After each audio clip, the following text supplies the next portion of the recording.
everyone, my name is Andy, welcome back to another FPL video, and today it's wildcard reveal time. We're straight in, no messing, no sponsors, no intro.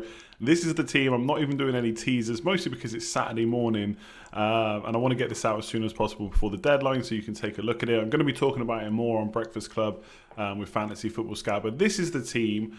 I've decided to go about Aguero. To some of you that will be no surprise. It's probably the safer play.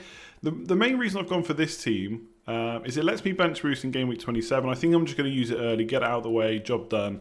I don't think I really want to be spending transfers later on in the season trying to get 15 double Gameweek bench boosters out. I just don't think that's necessarily going to be a good use of my transfers. A lot of the team's been locked in already, so Henderson and McCarthy, goalkeeper combo. A lot of people go in Henderson and Pope, but I just don't feel that the rotation is that much better to warrant paying the extra money. And because Pope's 4.7 million for me and I got McCarthy for 4.3, that's an extra 0.4 million. So happy enough with Sheffield United, especially over the coming fixtures. The biggest thing here is I've gone triple Liverpool, but I've gone Firmino. Now, I've kind of gone back on what I've said before. I've got absolutely no issues with double defence. I still think it's really good value.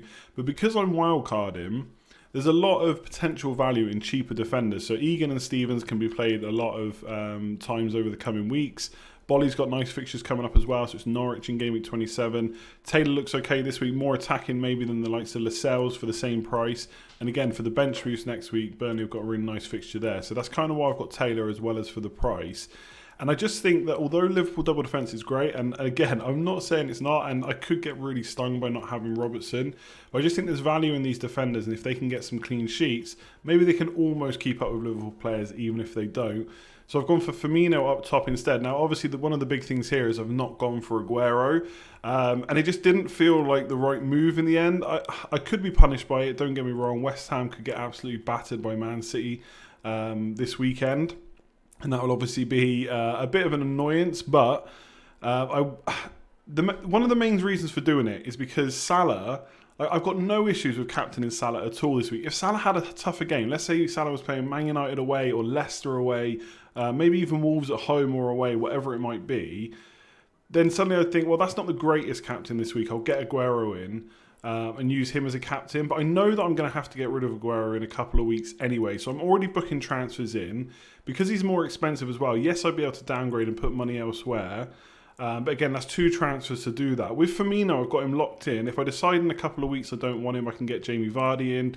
And he's kind of at that price point I want. I can go down as well if I really wanted a cheaper striker to put money elsewhere. Obviously, that would also be a couple of transfers. But I just think for Aguero, in the end, I just think Salah captain I'm more than happy with. I don't feel like I have to captain Aguero this week. Like I said, if Salah had a harder fixture, then I probably would do it. But knowing that Aguero move has to come, then I've not gone for it. The Man City player I've gone for it with is Mahrez. Now, I can afford De Bruyne in this team, but I've decided to go for the bench boost instead. Again, I'm probably not going to hold De Bruyne longer term anyway. I've spoken about that already. The blanks, the tougher fixtures coming up. I know fixture proof and all that, but I'm just hoping that not having him is maybe a differential in itself. Obviously, if he goes nuts against West Ham, he's owned by 50% of FPL managers, or 40 or 50%, and that's really going to hurt. But I'm just hoping that Mahrez will play the next couple of games, and then we'll go from there. And then McNeil's on the bench, basically for bench boost next week. So I think Burnley play Bournemouth at home. And so that's basically my bench boost team there. 2 Burnley players, Taylor and McNeil. And then one of my defenders, whichever one it might be, Stevens, Egan or Bolly. And then I'm kind of done with the bench boost. It's out of the way. I don't have to worry about that. I'm just concentrating on my first 11. And then the plans, the thing with this team as well, which is why I like it, is I don't have to make any transfers over the next couple of weeks. Obviously I will, because Game Week 28 is coming. There's going to be a blank game week there, and if I've got 2 transfers going into that, I'm probably not going to burn one. I'd maybe look at doing something with Mahrez, but I don't have to, because Burnley's next 3 fixtures are okay. I could just play McNeil and bench Mahrez and just be done with it there, and if another injury or something crops up elsewhere, I can make a different transfer. So there's a few things I like about this team. One, it's nicely balanced. I think I've still got triple Liverpool, but I've got potential value in defence. I've got Salah captain, which is pretty much all I need for the next few weeks anyway.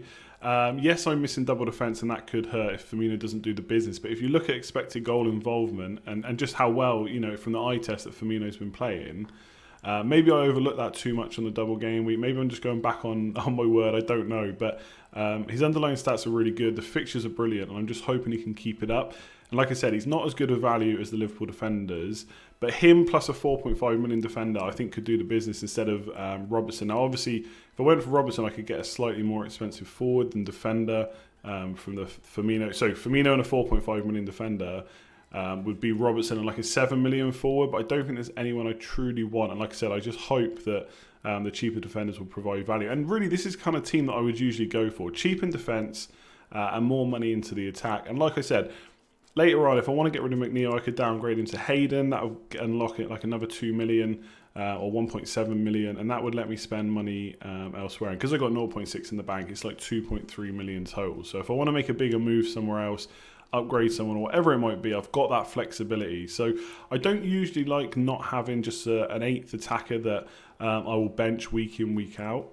But I just think for the bench boost, it's perfectly fine to do it. And once you go to like Son and De Bruyne, kind of past the 8.5 million mark, there's not really too many other midfielders. Of course, there's Mane, but I'm kind of going triple Liverpool, not having Mane because I just don't think I can fit him in. He's just too expensive to have the double Liverpool attack, and I'm always going to captain one of them anyway, so I'm happy to do that with Salah.